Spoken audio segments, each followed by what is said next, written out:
Cześć! Dzisiaj opowiem Wam o nyckelharpie.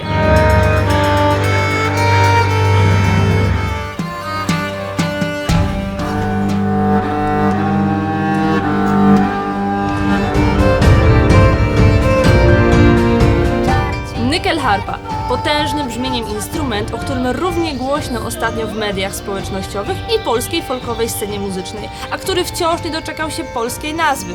Nim jednak przejdziemy do praktyki, omówmy sobie pokrótce historię instrumentu.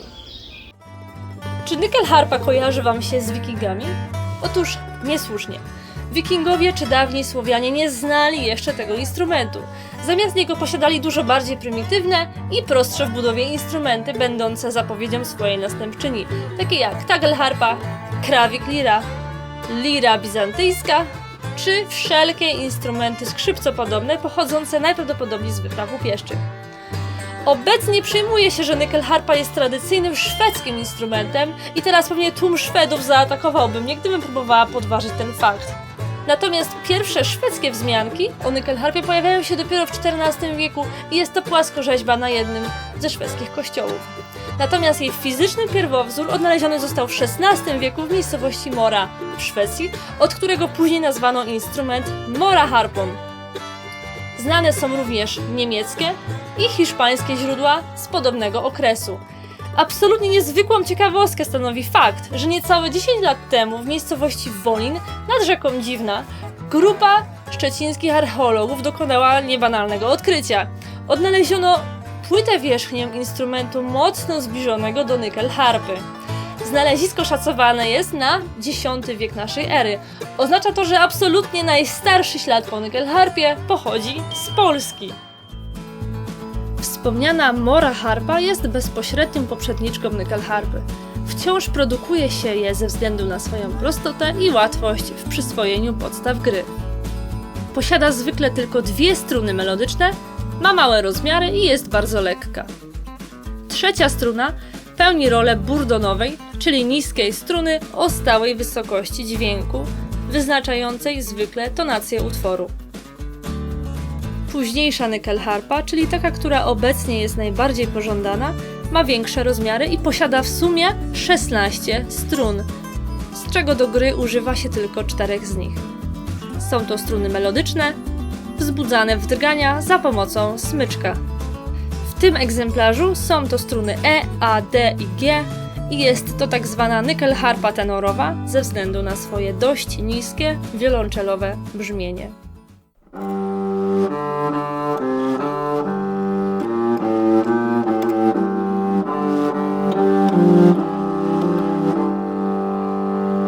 Oczywiście nikt nie broni nam też grać pizzicato.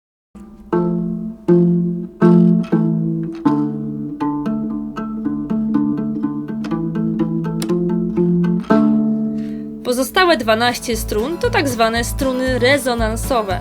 To właśnie one powodują, że dźwięk wydaje się większy, bardziej donośny i dłużej trwa. Zagadka polega na tym, że struny rezonansowe nastrojone są na konkretne wysokości. W chwili zagrania danego dźwięku konkretna struna wzbudza się za sprawą fizyki, przejmuje rezonans i wibruje, wytwarzając dodatkowy dźwięk. O, tu widać jak wibruje. Stroi się je w odległości półtonów, tak aby posiadać wszystkie dźwięki oktawy w stroju równomiernie temperowanym, czyli tak jak klawisze na pianinie, czarne i białe. Aby dodatkowo wzmocnić dźwięk, nyckelharpę z powodzeniem można uzupełnić o współczesny sprzęt typu piezoelektryk w celu gry na scenie, np. w kapeli folk metalowej.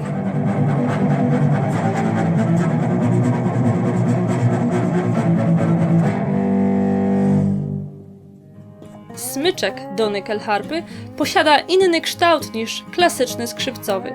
W celu odpowiedniego tarcia o struny pokrywa się go co jakiś czas kalafonią, taką zwykłą skrzypcową. Jest ona dostępna w każdym sklepie muzycznym. Należy jednak uważać, aby nie było jej za dużo. Po każdym smarowaniu nadmiar należy strzepać. Lewa ręka odpowiedzialna jest za wysokość dźwięku. Podobnie jak w lirze korbowej, struny skraca się przyciskami, tak zwanymi tangentami. Tangenty są bardzo delikatnym elementem instrumentu, i należy uważać, aby ich nie połamać, tak jak tutaj.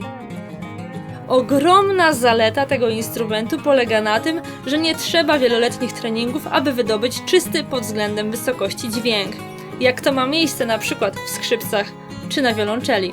Wystarczy jedynie wcisnąć odpowiedni klawisz, który skraca strunę w odpowiednim miejscu. Tangenty ustawione są w rzędach, odpowiednio jeden rząd dla każdej struny.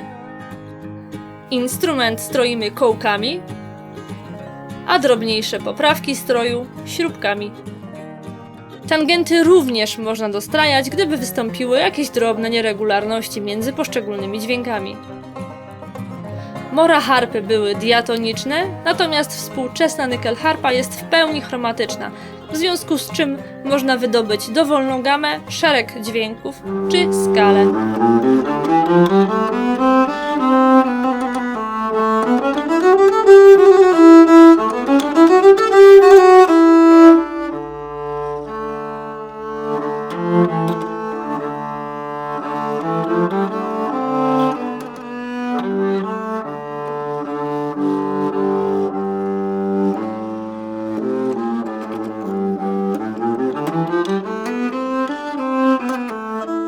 Gdzie obecnie można kupić nyckelharpę? Otóż w internecie pojawia się coraz więcej tanich, półfabrycznych egzemplarzy, szczególnie w Skandynawii, gdzie instrument jest najbardziej rozpowszechniony. Należy jednak liczyć się z tym, że nie ma czegoś takiego jak tani instrument dla początkujących, a taki też zwykle zniechęca do dalszej gry. Jedynym słusznym źródłem jest zamówienie instrumentu u lutnika. Należy jednak pamiętać, że nie każdy lutnik podejmuje się wykonania nyckelharpy. Natomiast gdy już znajdziemy odpowiedniego lutnika, zwykle możemy zamówić instrument w wybranym przez siebie wariancie lub stroju.